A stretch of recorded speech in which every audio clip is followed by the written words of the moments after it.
Hello， 大家好，今次呢條片咧就係講翻2016年度我最中意嘅護膚品。咁首先咧，我哋就由卸妝嘅產品開始，因為我自己咧面上面嘅彩妝啦，同埋眼唇嘅妝咧係分開兩樣卸嘅。咁首先講咗落面部彩妝嘅嘢先，呢一個咧就係 Curel 嘅卸妝啫喱嚟嘅。咁呢一個我已經用咗幾支噶啦。如果你係覺得平時用卸妝水抹面嘅時候咧，覺得越抹越乾啦，或者有啲抹唔乾淨嘅情況，又或者你用卸妝油嘅，成日都會凝住佢會爆粒粒嘅話咧，就好推薦你去試呢個嘅啫喱，因為佢嘅性質咧係好溫和，用完佢嘅感覺咧就係好似攞普通清水洗完塊面，無論你係咩皮膚嘅性質都可以用到。一開始咧我用呢個卸妝啫喱嘅時候，我都諗緊係咪真係可以卸得乾淨㗎，因為佢個樣好似真係太溫和。但係一用之下咧就會發現佢真係可以將你面上面嘅粉底啊、胭脂啊嗰啲真係卸到走晒。唯一有少少唔好咧就係佢嘅用量會比較多。然後就講下眼唇卸妝啦，呢一款咧係我不嬲都用開嘅，咁係 Biolay 粉紅色樽呢個，佢本身係水油兩層分開，不過而家因為剩翻太少就俾唔到你哋睇。呢一款咧又係我嘅長期回購清單入面嘅嘢嚟嘅。如果你有睇我之前嘅 video 咧，就知道我用咗 Maybelline 兩支嘅眼唇卸妝液之後咧，隻眼同個嘴一樣係敏感啦。呢個嘅眼唇卸妝液好平啦，而且效果好好。就算係比較濃嘅眼妝咧，你倒呢個落化妝棉度，跟住揞落隻眼大約可能5至10秒左右，跟住一抹咧，其實都可以將你嘅眼妝抹得幾乾淨噶。如果你嘅睫毛膏係特別防水嘅話，就可以揞多一陣啦。咁但係呢個真係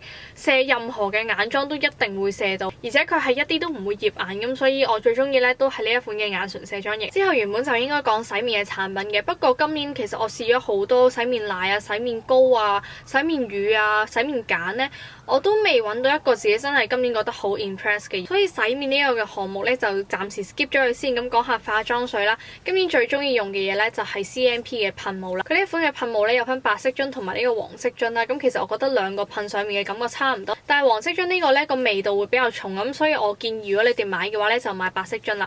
佢係一個好似精華水嘅嘢嚟嘅，噴上面嘅時候咧，其實你 feel 到佢唔係好似普通嗰隻礦泉水噴霧咁樣，佢係會有少少保濕咗嘅感覺。呢一款嘅噴霧咧，我喺夏天嘅時候已經開始試。我嗰陣時咧，就算係夏天個塊面咧都係比較容易乾啦。如果洗完面乜都唔搽，係真係會甩皮。試咗第一次嘅時候咧，我已經覺得係好神奇，因為佢噴完上去成個質地係唔會好黏立嘅，係好清爽嘅。但係吸收完之後咧，佢好似幫你鎖咗水、補咗濕咁樣。之後試過咧，洗完面淨係噴佢咧，真係幾個鐘頭內塊面都唔會覺得好乾。咁所以乾性皮膚我係好推薦你去試下。另外一樣我好中意佢嘅嘢咧，就係佢個噴嘴做得好好啊，因為佢噴出嚟嘅噴霧咧係好似真係霧咁樣啦，好散嘅。同埋呢一款嘅噴霧咧，其實可以如果你化妝咧，你個妝想要光澤咁少少，你都可以 on top 再噴一噴。因為佢啲噴霧咧做得好散，咁所以一定唔會搞到你個妝溶咗。講完化妝水咧，講兩款我今年真係好中意嘅精華，都係 CMP 嘅。第一個咧就係呢個嘅蜂膠精華啦，你見我已經用咗好多，最尾呢個其實我真係唔係好捨得用。佢呢一款嘅精華咧，絕對係我揾過最保濕嘅一款精華嚟㗎。我自己覺得咧，佢呢一款係比 B3 同埋 B5 嘅精華係做得更加保濕同埋可以鎖到水嘅。呢個第一次用嗰陣時咧，其實喺韓國嘅，咁大家都知韓國嘅天氣會比較乾啦。咁嗰陣時我一用佢就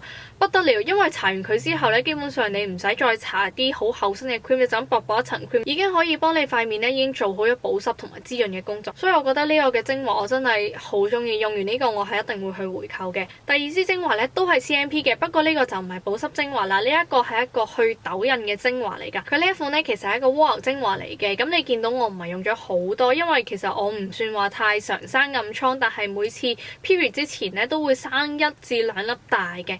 咁你知大嘅暗瘡咧，就算散咗之後都會有少少暗瘡印啦。咁久而久之，如果你個個月咁樣儲落去咧，就好似啲皮膚好差咁。如果你淨係搽喺暗瘡印度咧，真係好少就已經可以推勻咗佢噶啦。咁每一次我生完啲大瘡啦，咁我就搽佢好密集式咁樣搽，總之一洗完面就即刻搽翻佢。咁個印咧其實1個禮拜內已經會退晒。但係如果你面上係一啲舊嘅痘印嘅話，都要俾啲心機去繼續搽佢，係真係會有減淡度。咁所以呢一個嘅話，我覺得都好值得買。然後我哋講下面霜啦，咁佢係 Belif 嘅 Aqua Bomb 呢個 cream 咧，我真係好中意佢。咁佢係我最中意嗰種嘅 gel 狀質地。不過大家都知咧，如果係一啲 gel 狀嘅 cream 咧，之後再搽完佢再化妝嘅話，就好容易會有啲擦膠水出嚟。但係呢個又冇嘅喎，同埋佢嘅吸收程度咧係吸得好快啦，做到幫你鎖水嘅功能。如果係夏天嘅時候咧，我會當佢做我嘅日霜同埋晚霜啦，因為夜晚佢都夠保濕力嘅。咁而冬天咧，佢就會做咗我嘅日霜。呢一款嘅 cream 咧，我覺得如果你係油性至中性嘅皮膚都可以用到嘅。咁如果你乾性皮膚就真係可能當日霜咯。如果係冬天嘅話，韓國嘅 skincare 咧好多時會俾人一種感覺就係嗰個香精味好重啊。但係呢一款咧，我自己聞佢就唔會話覺得太 over 嘅，我自己接受得到。咁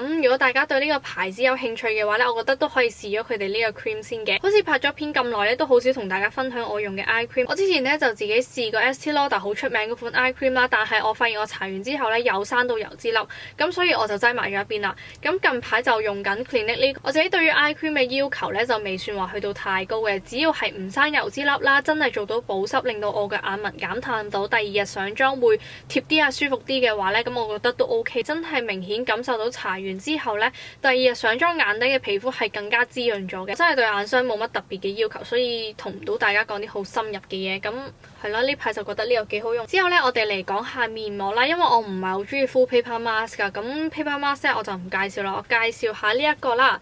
咁佢係一個清潔面膜嚟嘅 DMC 嘅黑鋁透白凍膜，佢呢款咧真係可以幫我剔到好多黑頭同埋粉刺出嚟。我一個禮拜會敷1至2次啊，視乎嗰個星期塊面會唔會話太污糟咁樣啦。佢嗰個建議用法咧，其實敷30分鐘就 OK 啦。不過我發現如果你真係俾耐性敷夠佢1個鐘咧，你啲黑頭咧係完全唔使攞針去推咧，都一支支浮晒出嚟㗎。咁所以呢個我多數都會敷足1個鐘。敷完呢個咧，你只要攞啲棉花棒啊，或者你中意黑頭針都 OK，輕輕力咁咧，你已經可以將你個鼻90%嘅黑頭全部推晒出嚟，甚至係面頰呢個位咧都可以將啲粉刺仔整走晒出嚟。呢一盒咧我已經用完㗎啦，咁亦都回購咗啦。如果大家係有黑頭啊粉刺嘅困擾，都可以去試下用佢。用完之後個鼻哥真係好滑捋捋，好正。而另外呢個咧，其實我都係用嚟做清潔面膜嘅，咁佢就係 Neostrata 嘅 Gel Plus 啦，之前都分享過嘅。呢一個咧就係一個果酸嚟嘅，咁佢都係做翻啲疏通毛孔嘅功能。多數如果轉天氣咧，我就會開始爆一堆堆嘅暗粒啊，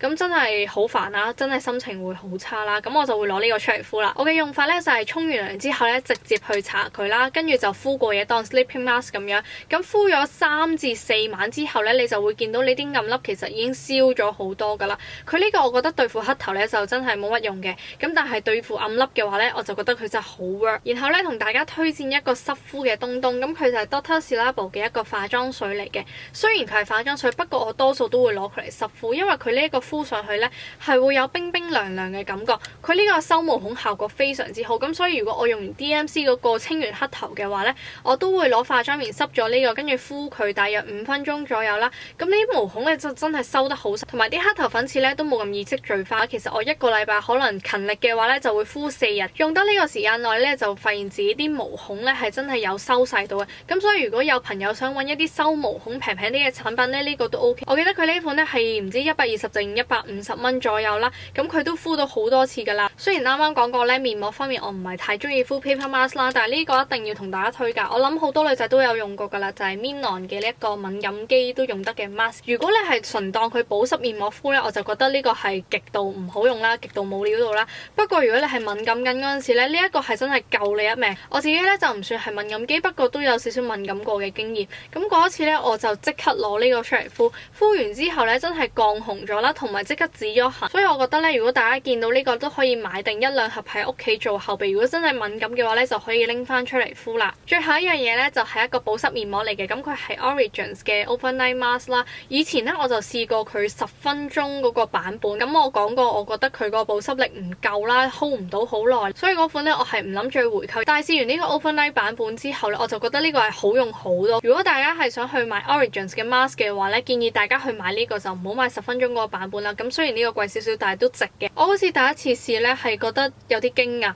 因為我第二朝起身洗完面之後，見到個皮膚膚質係好咗好多，成個皮膚嘅狀況好似係飲飽翻水啦，亦都係滋潤咗，唔會好乾真身。同埋我覺得 Sleeping Mask 呢個版本係方便好多，咁我所以就係咯推介呢個啦。咁今次嘅分享咧就嚟到呢度啦，我哋下次再見啦，拜拜。